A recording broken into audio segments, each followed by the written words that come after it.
Welcome in the arena. My name is Allyson Klein, and this is a Data Insights episode, which means I'm here with Jeniece Wnorowski from Solidigm. Welcome to the program, Jeniece. Hi, thank you, Allyson. Thank you for having me back. So we are heading into the end of the year, but before we close on the year, we have this fantastic interview lined up. Why don't you tell me who you brought with you and what we're talking about today? Yes, always excited. We never bring a dull moment to this program. Today we're going to be speaking with Justin Baker. Justin is the head administrator and lead at the Rose-Hulman Institute. And we're excited just to learn how Rose-Hulman actually does some things a little bit differently with AI. And Justin, welcome to the program. Thanks for having me.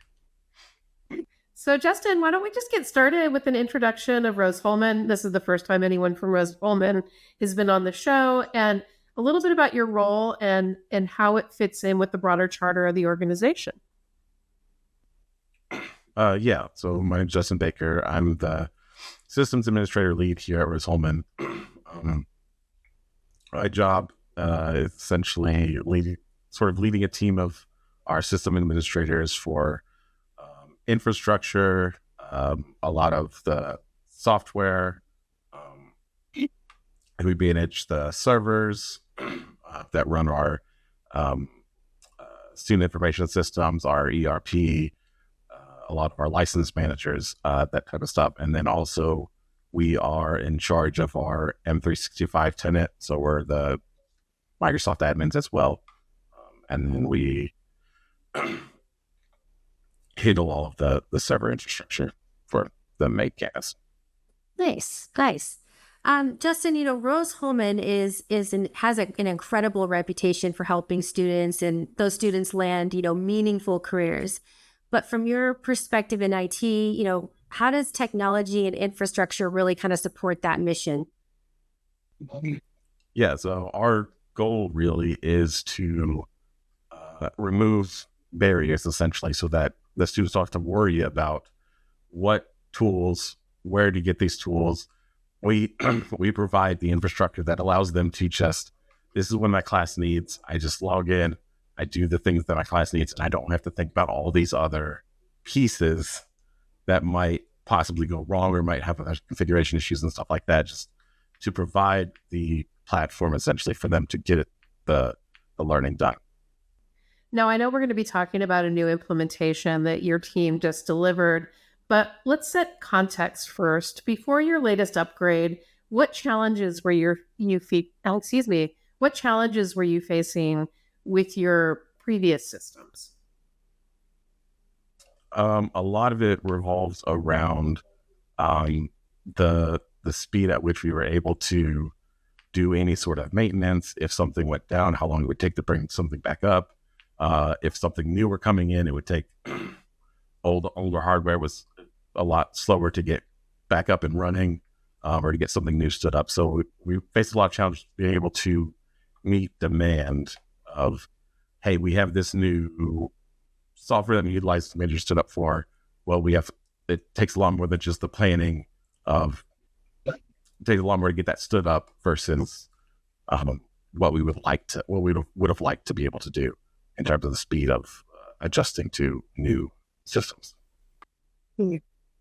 And, as you kind of look for ways to solve those challenges, why was upgrading your infrastructure such an important piece of the solution? A lot of it relies on how the infrastructure is, how well the infrastructure runs, essentially. We had older sort of disparate systems, sometimes kind of pieced together, pulled together from older things, not really the latest and greatest in terms of what the hardware can provide.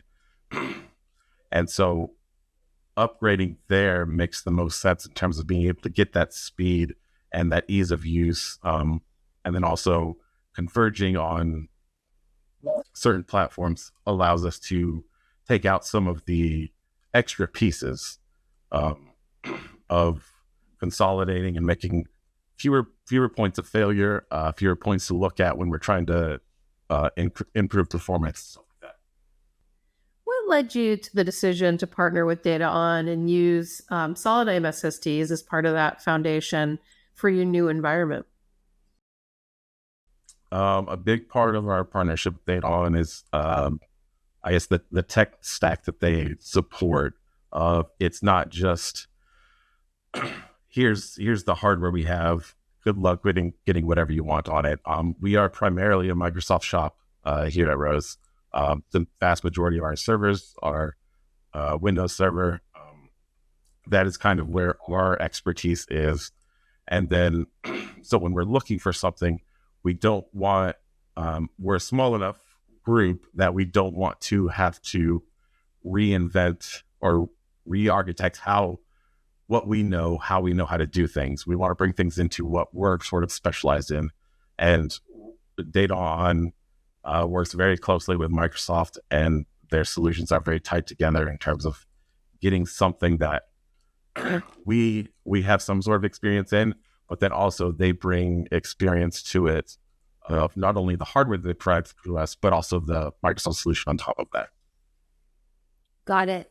And, Justin, as you guys have been testing Azure Local with Azure Virtual Desktop, often known as AVD, in conjunction with NVIDIA L4 GPUs, can you kind of walk us through what that setup looks like and what you're hoping to really accomplish with it?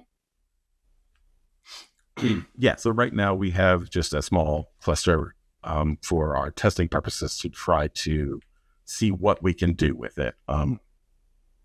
We have Azure Local running on that small cluster right now, currently providing some of the larger, more performative apps that the students might use for their courses.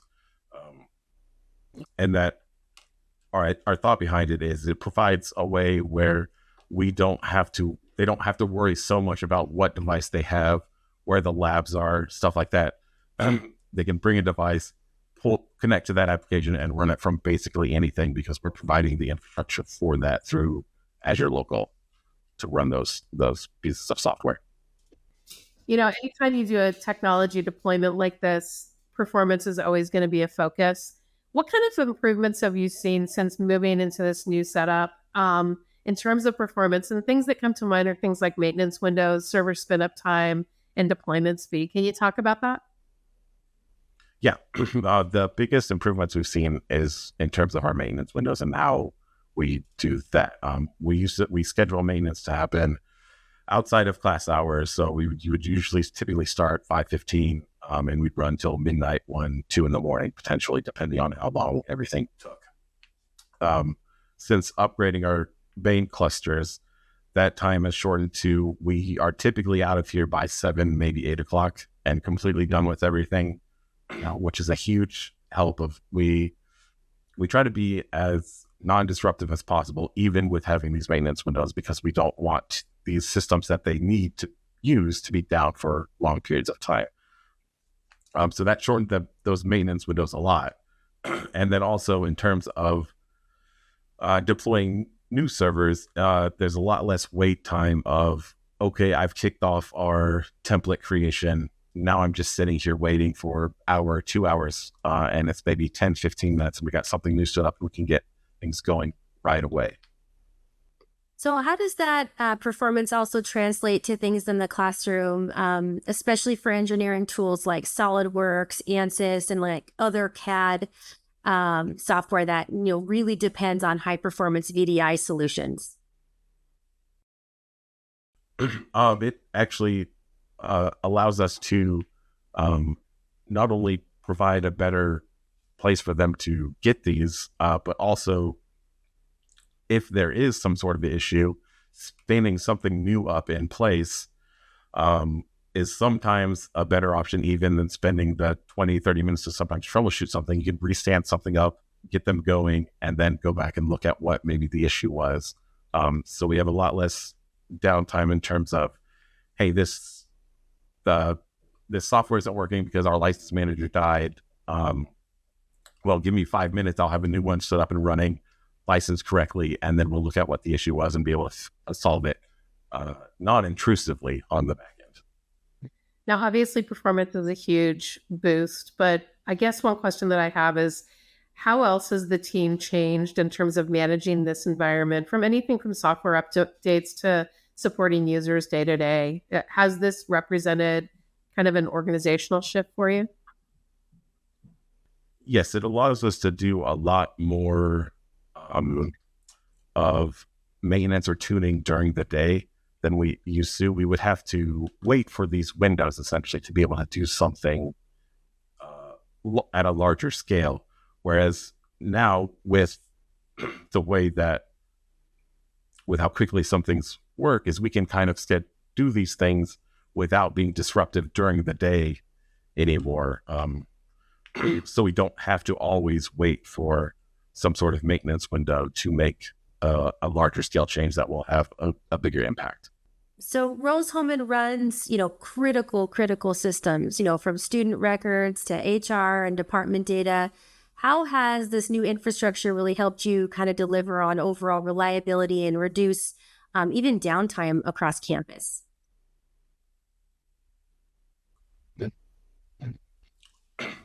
So it's helped because one of the biggest benefits is we're able to run more with less.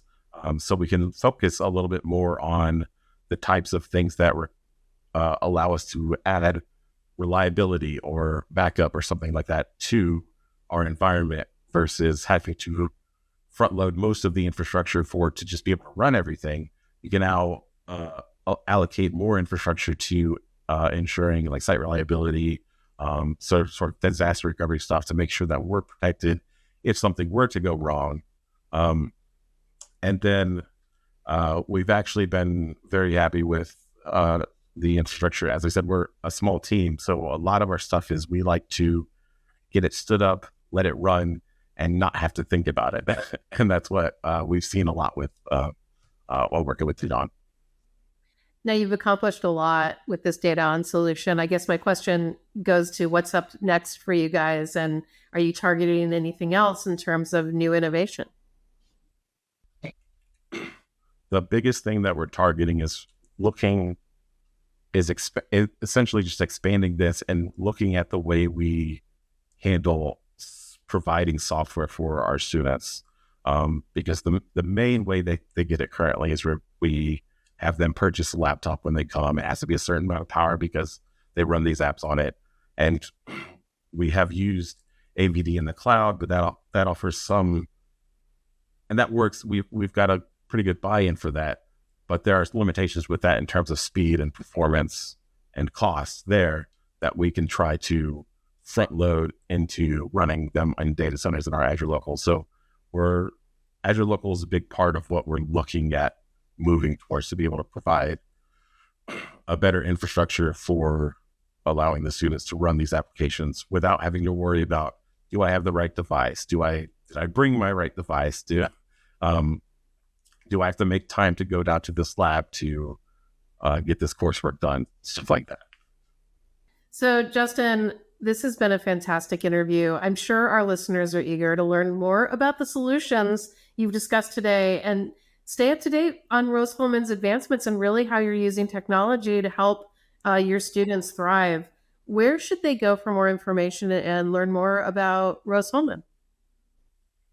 The best place to get information on Rose-Hulman would probably just be the main campus website, www.rose-hulman.edu. Fantastic. Well, thank you so much for being on the show today. And Jeniece, thanks so much for another episode of Data Insights. This was really terrific. Thank you. Justin, it was a pleasure to have you, and we look forward to having you on the episode once again. Thank you so much.